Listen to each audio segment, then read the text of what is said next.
Hey, Ron. Yeah, Ready to go? I am ready. All right, let's do this. Alright, my name's Ron. You may know me as Ron, and that's the only thing you may know me as. And with my associate Isaac, also as I like to call him sometimes, Seagull Man. Introduce yourself to the gentlemen, and Yes. if we get lucky, the ladies. If we get lucky. If. Just if we get lucky. Yeah.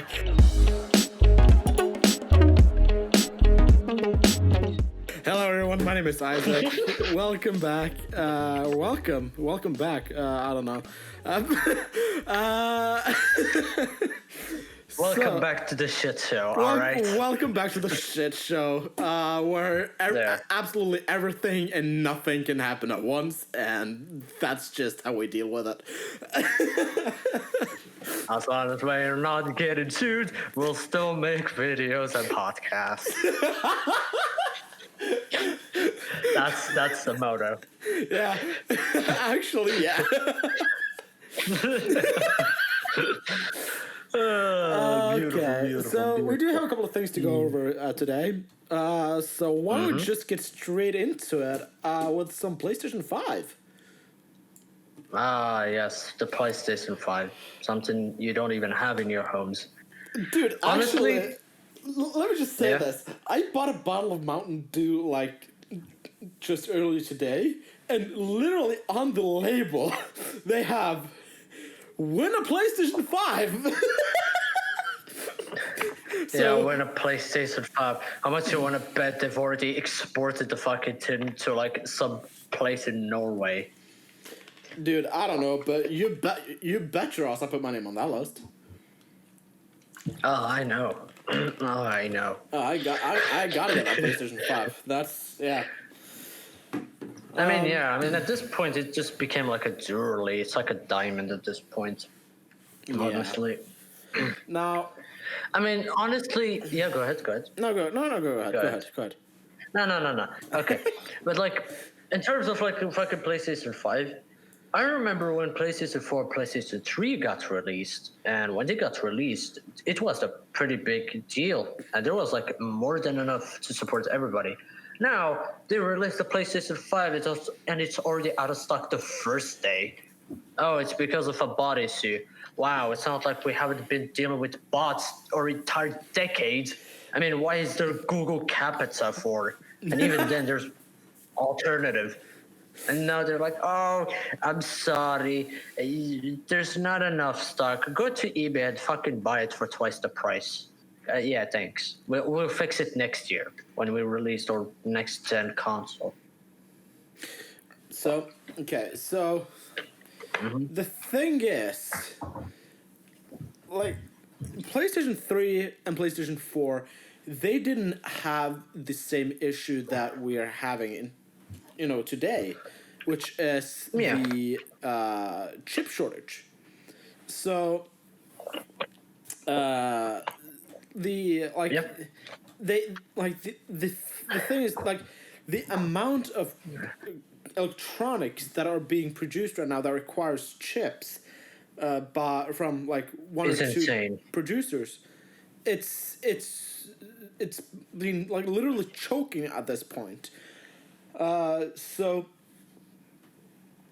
TSMC, which is the company that produces the chips for PlayStation 5, it's they say that at this point they're only able to produce 800,000 chips per month, and that only allows them to produce 9.6 million consoles the next year, if math's done right. And compare that to Sony's goal, which I read was around 15 million consoles the next year. It's not gonna be possible, because the amount of chips that's got to be produced for other things as well as PlayStation 5, it's... I blame the miners, dude. I blame the miners. Not like those under 18, but those that actually like mine cryptocurrency. Just so we're clear on that front. Already put in the fingers, like what, 20 minutes to 10 minutes in? Congratulations. Here's a trophy. 20 minutes? We're not even 6 minutes in, dude. Okay, no, alright, congratulations. You got the speed run for putting the finger on someone or a fucking category. Oh, dude, next episode we're gonna have it in second 2. Yeah, Ron's to blame for this. Ron fucking does everything. Now, fucking sounds. Yeah. Now, those of you that are out there waiting for PlayStation 5. Yes, I know. God help your soul. God help your soul. If you're even waiting for it to be available, just God help your soul. Just go with a PlayStation 4 at this point. It's more worth it. What? What are you saying? Just go buy a fucking PC and emulate it. There's emulation available. Why even bother with the content? The thing about emulation, the thing about emulation on PC, like emulating PlayStation games, is super hard. That doesn't really work out properly. That's true, but in terms of like the games and the availability, like in terms of games and what you get, they'll get on PC eventually. Yeah, like eventually. Detroit Becomes Human. Yeah, eventually. I mean, you can probably wait a bit instead of having to wait a decade just for a console to not be double expensive on eBay. Not to mention that we're also living at a point in quarantine where everybody realized how potato their computers are, and now we're at shortage of components like GPUs, CPUs, everything. We're in shortage. Yeah. Literally, if you go try to buy like a graphics card for a computer right now, you're not going to be able to get anything that's like newer than... If you try to get anything newer than 3 years, yeah, good luck. Yeah. We're living in a stage where it's honestly, it's just kind of difficult to just upgrade your computer because everybody's trying to do that right now. Like, to put it in perspective, there's one shop here that's constant that, like I told you, I was checking out. And just a few weeks after quarantine, if not a month, after like the initial quarantine when COVID was a problem, everything already got sold out. Literally, everything already got sold out. The most expensive to the most cheapest. You only had either the mid-tier or the somewhat expensive tier. You didn't have any in between. You barely had options. And even those options were getting depleted very quickly because, again, demand were on the rise at that point. And yeah, I remember taking like Amazon and other areas. Mm-hmm. And same problem. It's either the prices have increased, so because like the more something sells out in like a shop or something, like the demand increases, the price increases, of course, slightly, just to maximize the profits. But yeah, it's kind of the situation we're living in currently. Sadly enough. Yeah. But, and the thing is, this shortage that we're dealing with right now, it's not going to be like, oh, it's done by the end of the year. No, we're going to be dealing with this till probably mid-2020s till like somewhere in between 2025 and 2030, honestly. Oh. That's literally the worst part of it. As much as it sucks, it's just the reality of things. We gotta deal with this because, yes, TSMC and other chip manufacturers are working on, building new factories and increasing their production because all their factories are going at 100% right now. But, building a factory and getting that production up and going and training people and all that, it takes years. It takes like 3 to 4 years to get a chip production factory up and running. So it is not easy. We're going to be dealing with this for years, and we're just going to have China.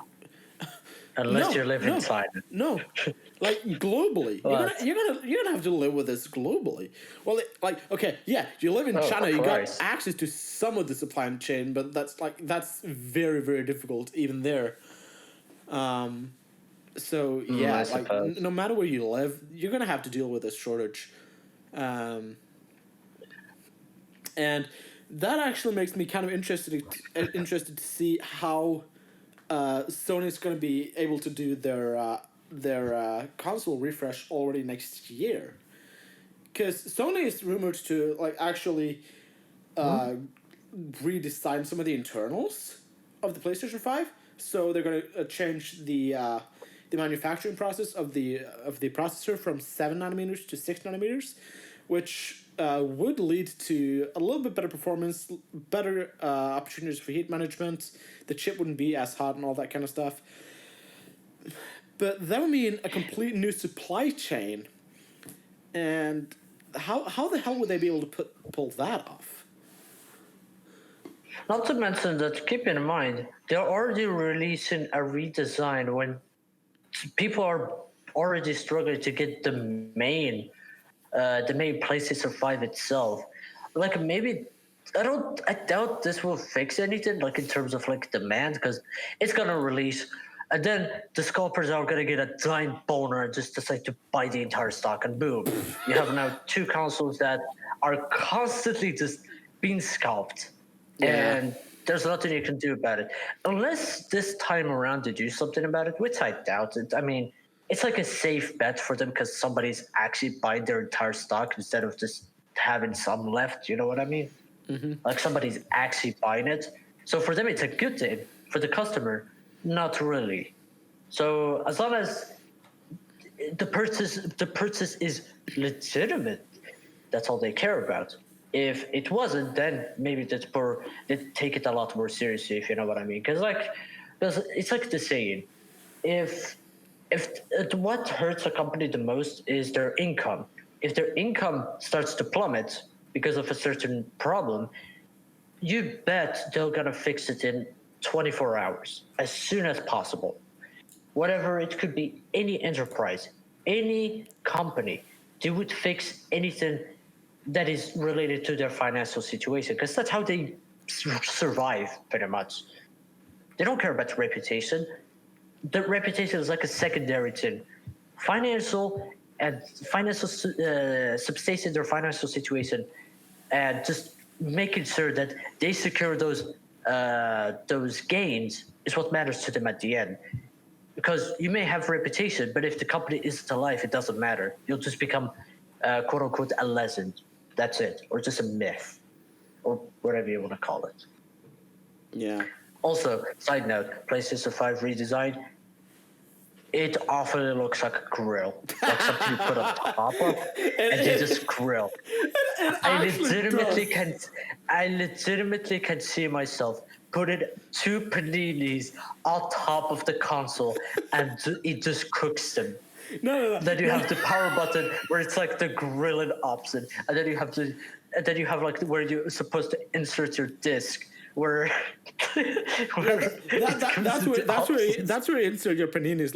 You lift from that the top little lip, and then just place your paninis inside, close it, and then it's got that little blue status LED underneath it. It goes from blue to green when it's done. But yeah, honestly, so this isn't a confirmed change. It's not confirmed that this design change is gonna happen, but it's pretty likely. And yeah, it does look like a fucking grill.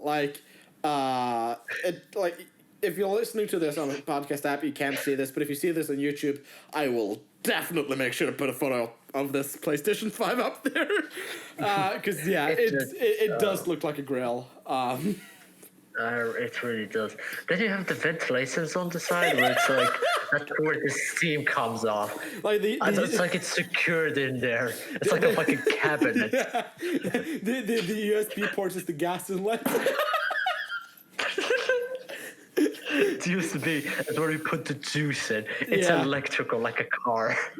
Yeah, I can use the seat. Yeah, I can use seat. They're like, what about the PlayStation controller though? What the fuck is that supposed to do?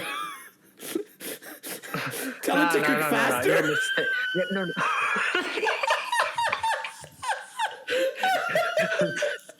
no. No, man. You're mistaken it. You see those 4 buttons over there, the X, the triangle, or whatever? Yeah. Those are like the grilling option.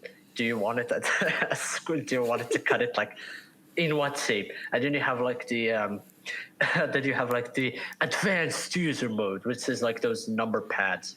Not number pads, those like directional pads.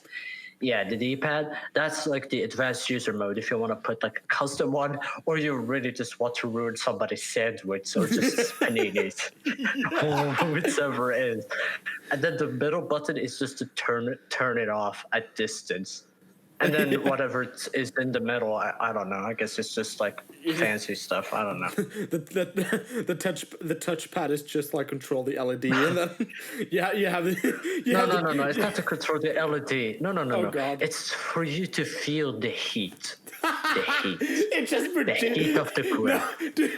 That battery inside produces heat. It's literally where you put your coffee mug.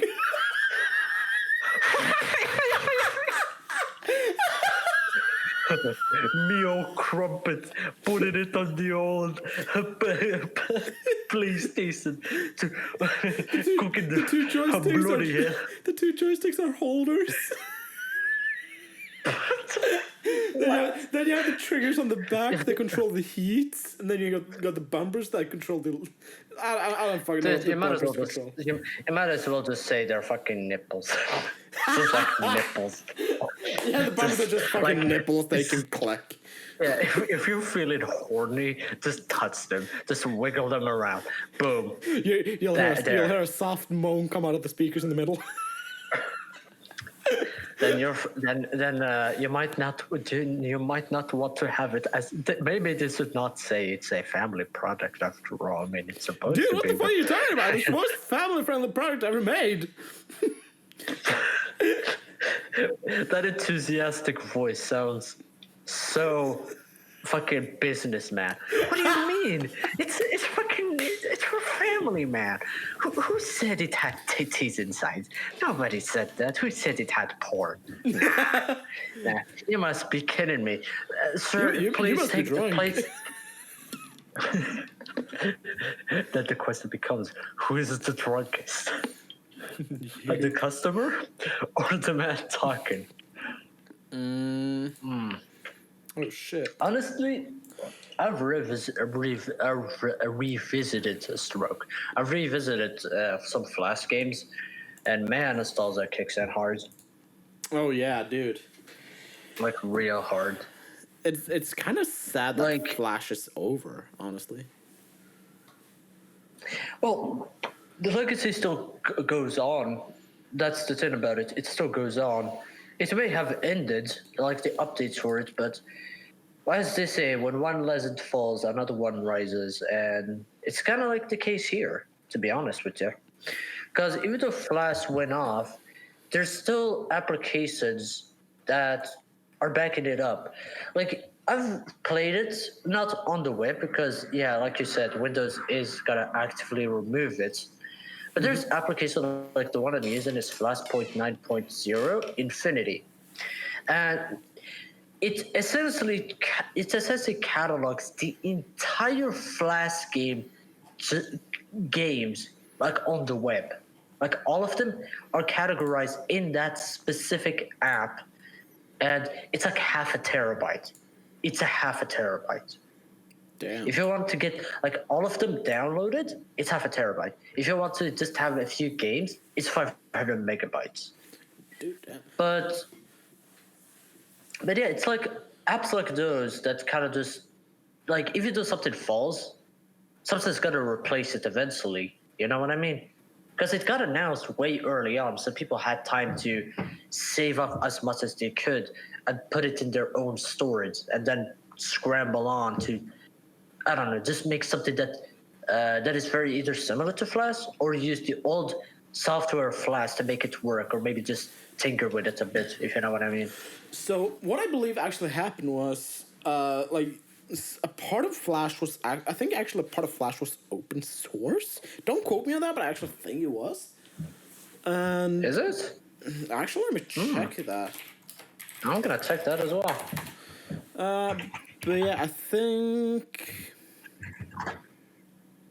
Okay, so there's something called LightSpark, which might be what they use, which is like a open source Flash player. So it uses the Flash player to play stuff like No. It's not. No. No. Lightspark is its own. It's its own individual open source Flash player. It's actually its own individual. Yeah, it's its own individual app that is supported by Red Hat. So it's a no, not supported by Red Hat. What am I saying? I'm just rambling on. Yeah, we're just rambling on this part at this point. Yeah. But it's definitely not. I don't think it's open source. If it was, that would be. LightSpark is open source at least, but Flash. Yeah, I think it's just okay. So I think it might just be a Flash module then that they got access to from Adobe. Because somehow Adobe's Flash has been implemented into web browsers, Windows, all that kind of stuff. So they've gotta have access to something that gave them access to Flash and could run Flash things. Yeah.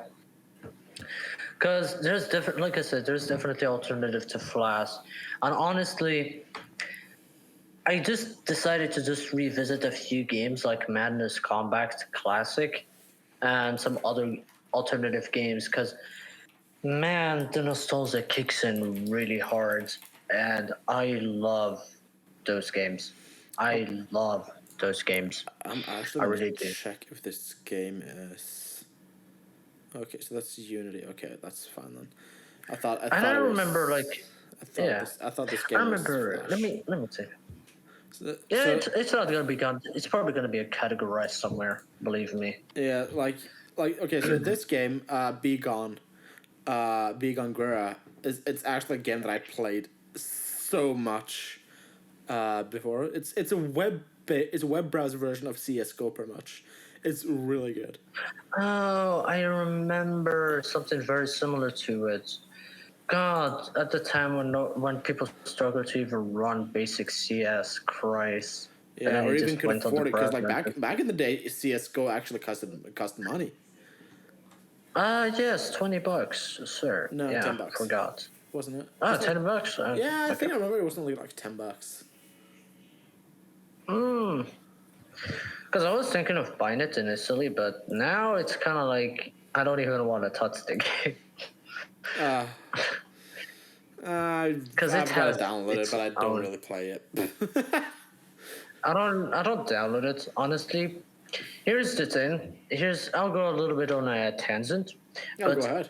I despise competitive games. This is just a subjective thing, but I despise competitive games because I am more of someone who wants to have fun more than win. Because if a friend comes up to me and tells me, "Oh, I got rank on diamond, rank on prestige, or whatever," I'll tell them, "Cool."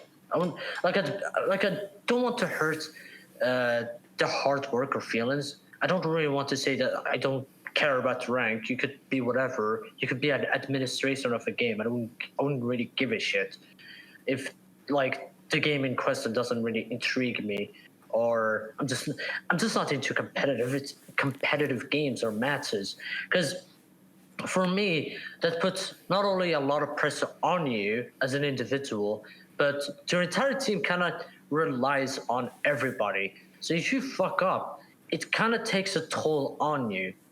Because imagine a situation where the game goes down to just a 1v1 and it's you versus the other opponent. The amount of pressure you feel and how on edge you feel, it kind of turns it into don't fuck up now, or else you're, depending on what kind of friends you have, they'll scream at you and tell you, why didn't you do this? Why didn't you do that? You know what I mean? Yeah. Competitive games, while I get the appeal, it's really not my thing. Because like, I'm gonna mention this cursed game, but League of Legends. The moment I touched it, I left it in the bin, burned it down well, and just never revisited it until I got forced to recently. And then I remembered why I hated it and just burned it down the hill yet again. This time I sent it to Mars so it could fucking die out of oxygen. But that game is legitimate. The definition of why I hate just competitive games, because that game is very fucking competitive and has a lot of problems, like a lot of problems. It's got to the point where if I hear League of Legends, I just associate it with, oh, so you got addicted to it. It's a cocaine. You started it and then eventually you hated it, but you're still going for it because your brain is like, maybe again. Why not? Why not play again? You know? Honestly, the thing about League of Legends is it's the game that a lot of like beginner gamers get into, like besides Fortnite, because the fact that it's free. Dude, don't die over there. Sorry, yeah, I almost like, had a tumor. but literally, League of Legends is it's just what people get into when they start playing games, because they try to find what's free. And Definitely.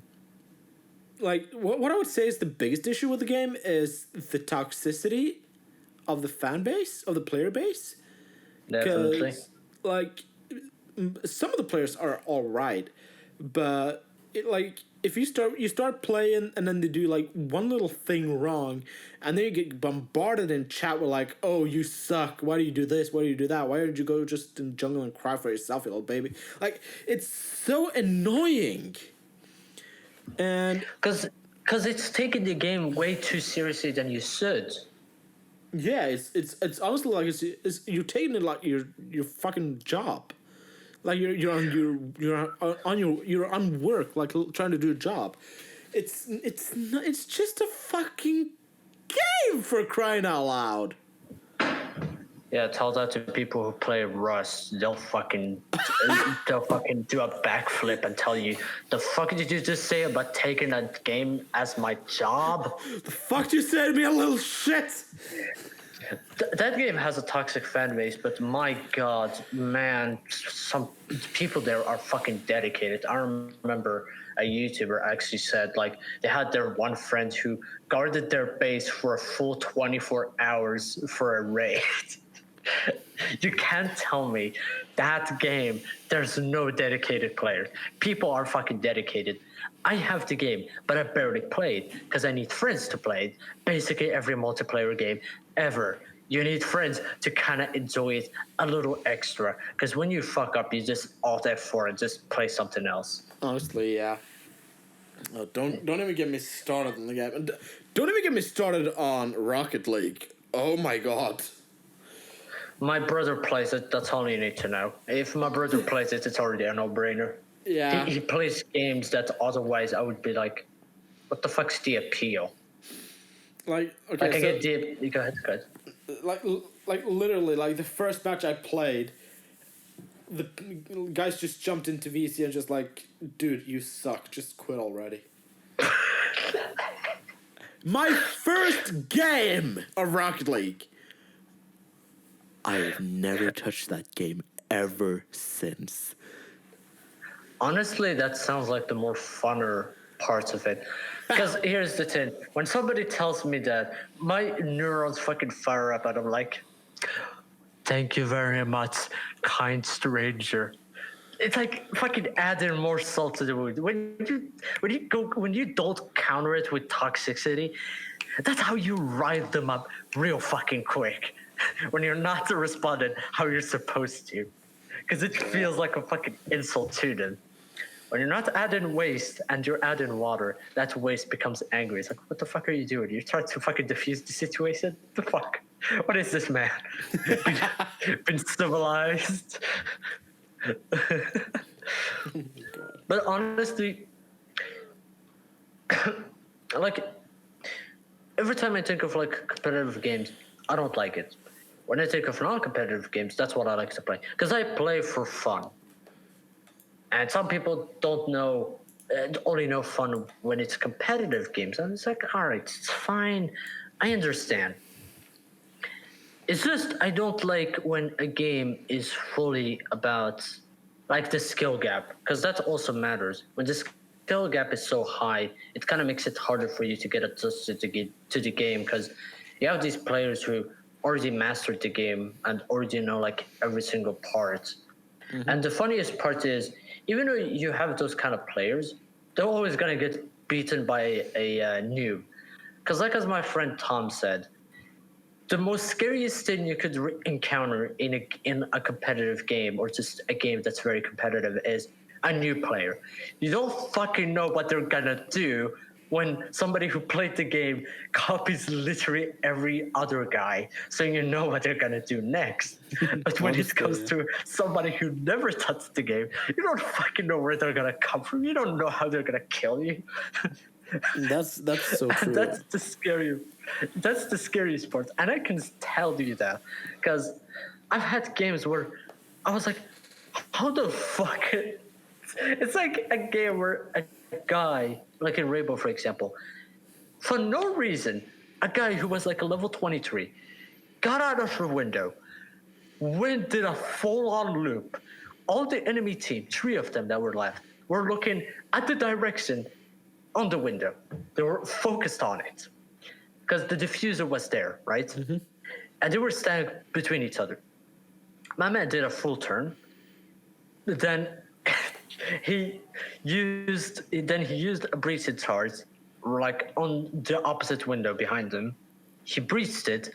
Then they panicked and they looked back. Then he threw a flash, and for whatever reason, all of them missed their shots, then ended up team killing each other. One of them team killed each other, and the other guy came in through the window and killed the last one. Nice. You can't make that shit up. You can't make that shit up. You just can't.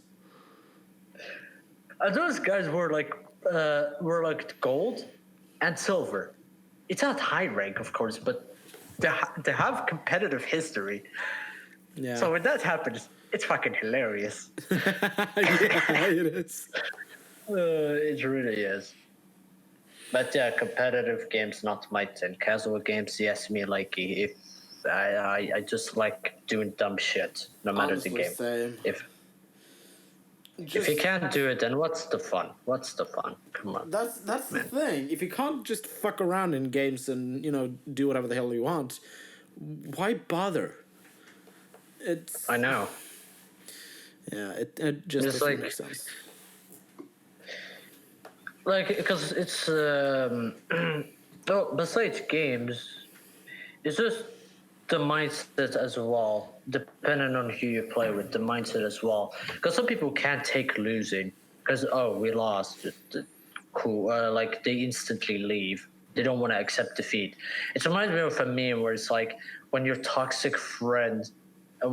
toxic friend and you lose and the enemy team gets first blood, and then the meme is like Duo saying, "I've seen enough. We're losing this one." Yeah.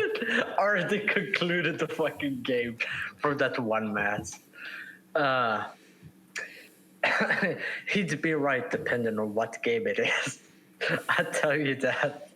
Wink, wink.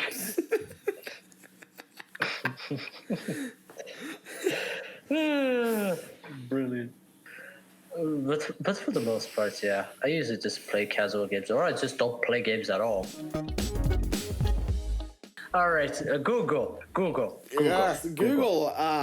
So I don't know. I don't know what's your standpoint about this and what like other people's standpoint about this is, but I'm actually kind of liking what they're doing. So yesterday on May 6th, we're recording this on May 7th. So yesterday, Google announced that they will soon, by default, enable two-factor authentication on all Google accounts as long as they meet the requirements for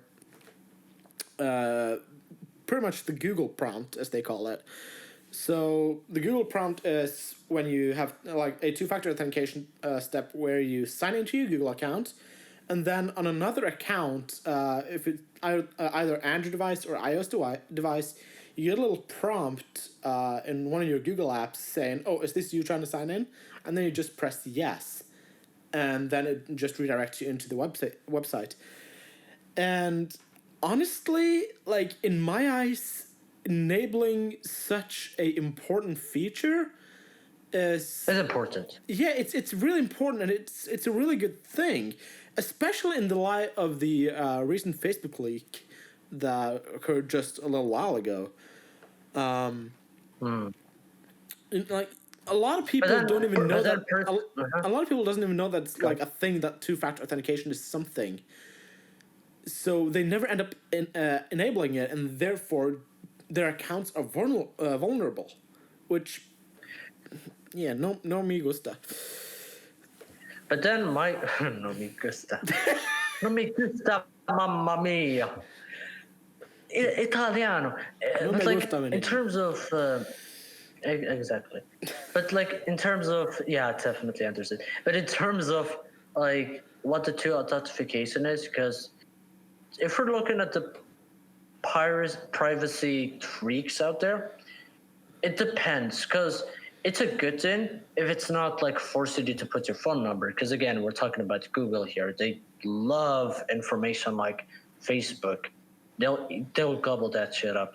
But if it's not phone numbers and it's like something like Auntie or like Google's authenticator or whatever, then yeah, that's a good thing. It's just how do you call it? It's just, I hope that they don't enforce you to just put your phone number. You can put like something else, like, you know, another different kind of authentication, because some people just don't like the idea of having their phone number associated with their Google accounts, depending on what it is. And this also in turns stops people from creating fake Google accounts, so they can use the Play Store or like use like emulators, because like BlueStacks, for example, nobody wants to use their real account on it, because again, for the most part, you use it for two reasons. One, to play games on their computer and just being a cheating bitch and use mouse and keyboard, or you just want to do some testing, like how do you call it? Like you want to test some malware, or you want to test if an app is safe, yada, yada, yada, in a safe environment. And you don't want to use your main account there, just like a throwaway one. And it will probably make that job difficult, because in order for you to even download anything, like on the App Store, you need to have an account. And that might be a struggle for people who don't want to use their actual account, if you know what I mean, in terms of like emulation. And so I don't know. It is a good thing. It is a good thing. It's just, I hope they give options instead of just having to put your phone number and just have that as the only two-factor authentication. yeah, so when you register for a Google account, what you do is like they do ask you to add your phone number, but I don't think I do think it's optional but recommended, because when you create a Google account, you get an email account, and most people tend to just use that one email account and don't have any other email accounts. And in that situation, if you forget your password for that account, then you'll need some way to recover your account. And that's why they recommend adding a phone number, because restoring your account requires either a secondary phone number, or a phone number, sorry, or a secondary email address. And since a lot of people just have one email address, the phone number is there to provide just for them to be sure that it's you. But yeah, I see why a lot of people would never add that.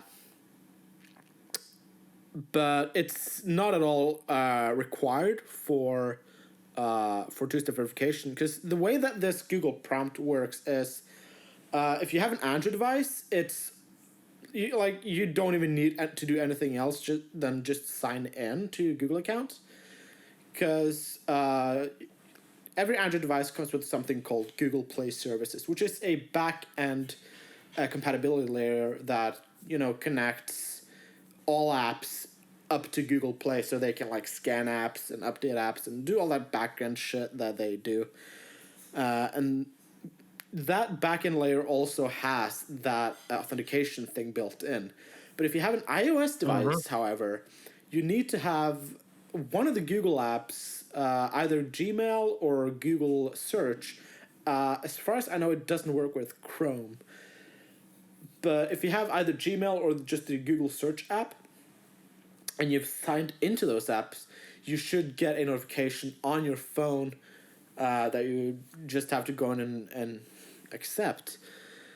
So yeah, normally at that, like from that point of view, yeah, you don't need your phone number for that. But again, if you end up forgetting your password and you need some way to verify that it is actually you, you will need to add a phone number or a secondary email address, so Google can send you a backup code so you can temporarily get access, change your password, all that good stuff.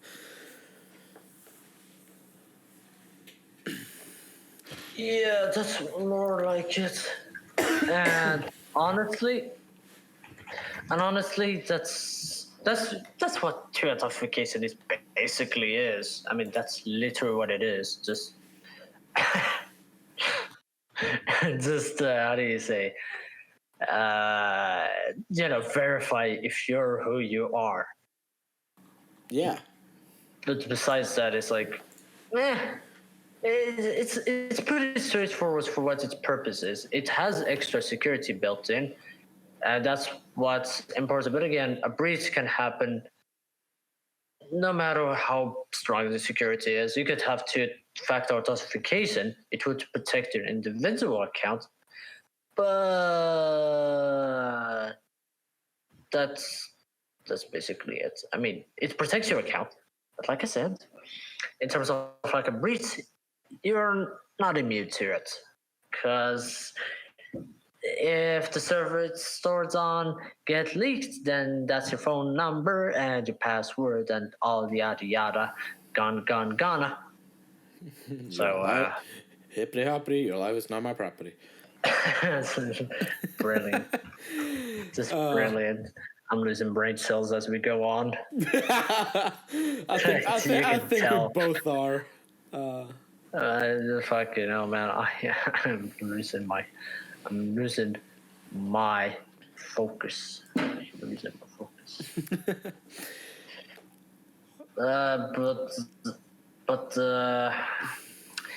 I guess. Oh, right. I completely forgot. In terms of fuck, I don't even know what to say. Guys, I think Ron just had a stroke. Honestly, a stroke. Yeah, I totally did. So I don't know. If you want to like give yourself a few moments and try to figure out what the hell you were going to say, I could just put something else out there.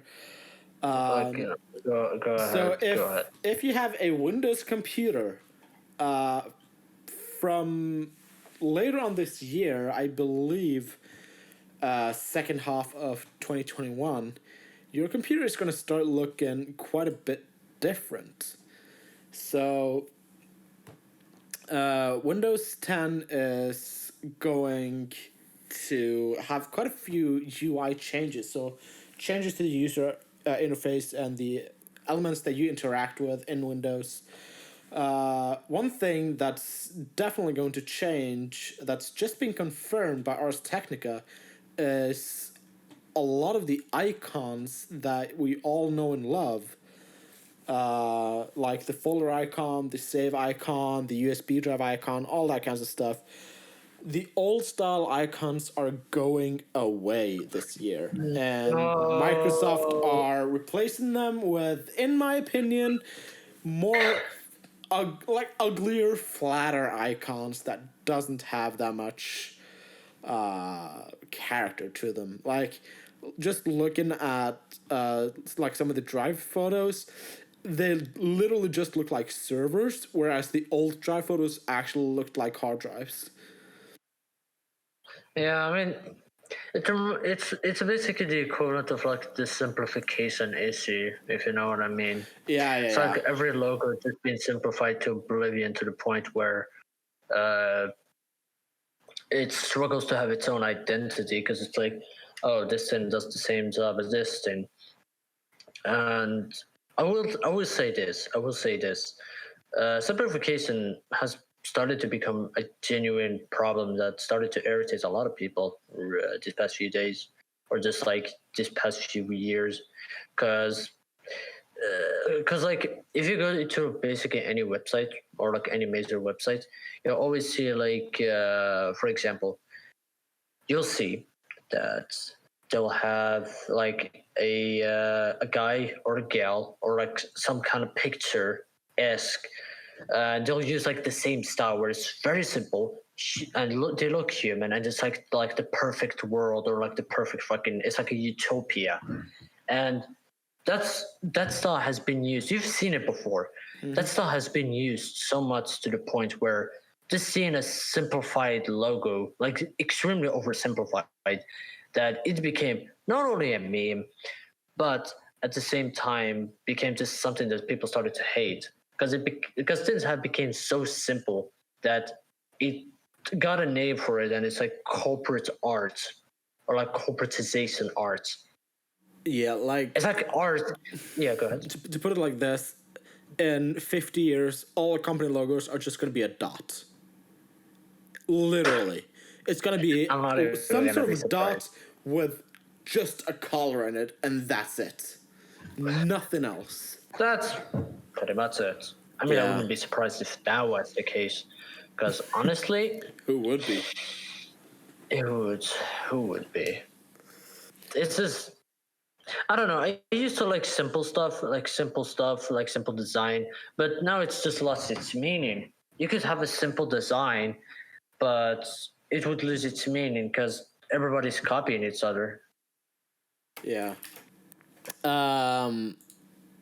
What was this that I just read a little bit ago? Yeah. You read about Nintendo yeah. Honestly, everybody's having assorted. Who isn't? Yeah, like I literally just found this about like the chip shortage is gonna hit the Nintendo Switch too, which like honestly, Nintendo has barely been struck by this chip shortage up until this point. They've just been going ham with that Switch. But now they're actually gonna be struck by it too, so oh no. They're gonna slow down. Oh no. What are we gonna do?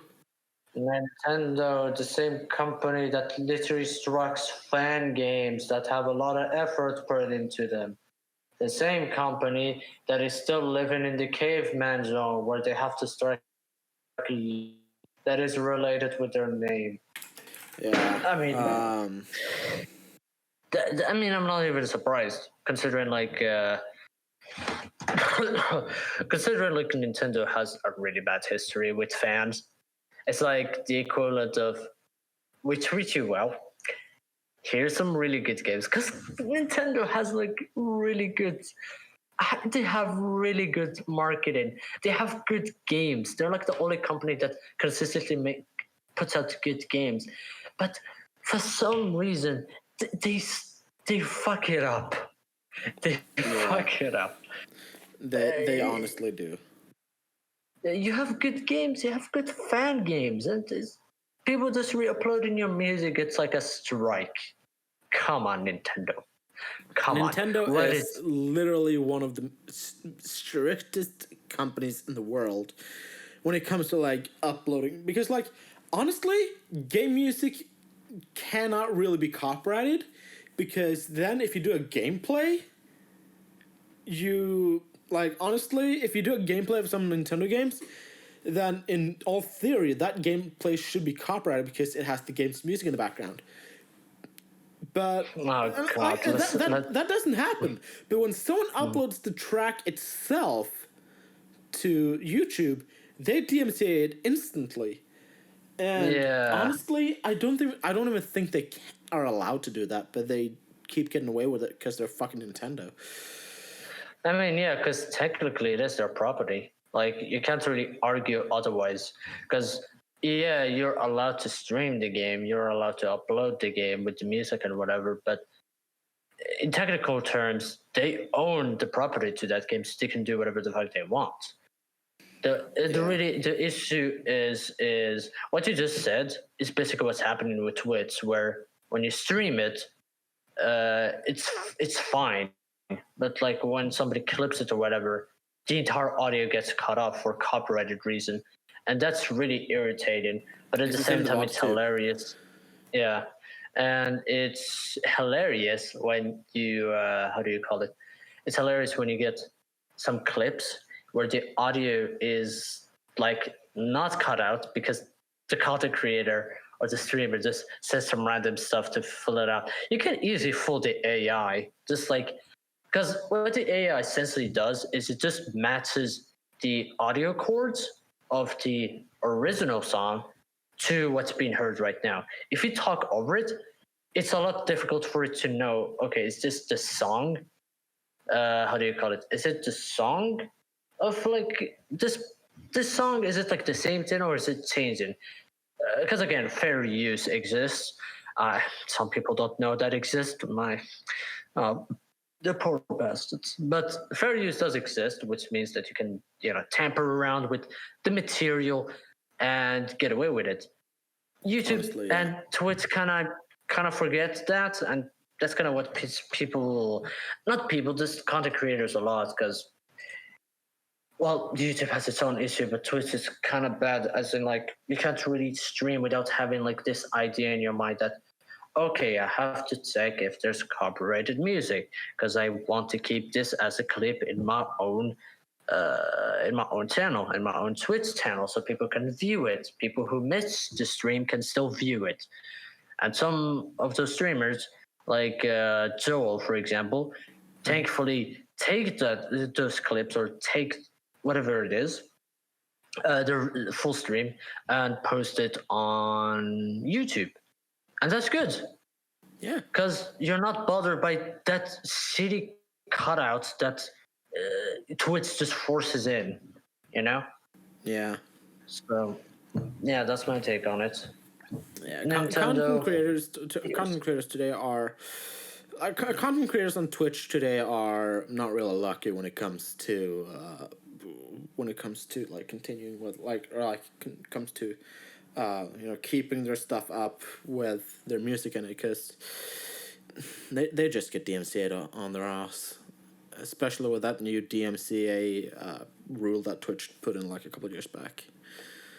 If I'm going to be completely honest with you, it kind of just enforces, and it's both a warning for people who want to get into YouTube later on, that maybe you shouldn't use YouTube as your main job, because YouTube is such a shaky job that you almost need to have a Patreon to just get a good enough audience to have a Patreon so you can actually sustain it and continue doing your work. Because besides that, the ad revenue is crap, and I don't know why people are really bothered by like sponsorship or whatever. For me, it's like, just skip it.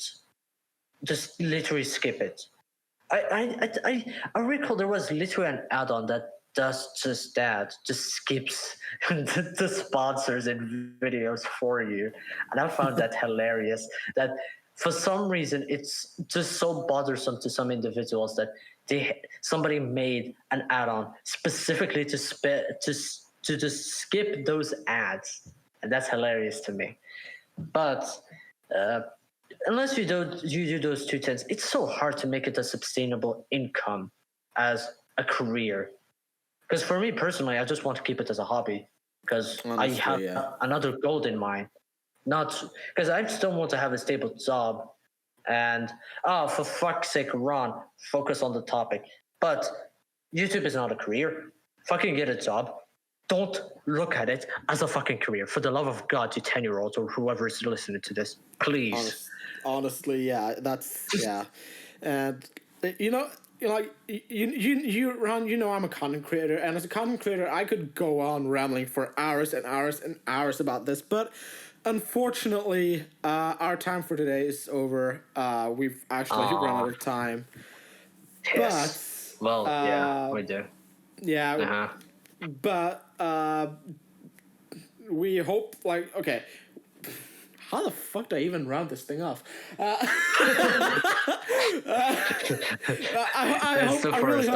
really hope you've enjoyed listening to our weird voices talking about weird shit for 57.5 minutes straight now.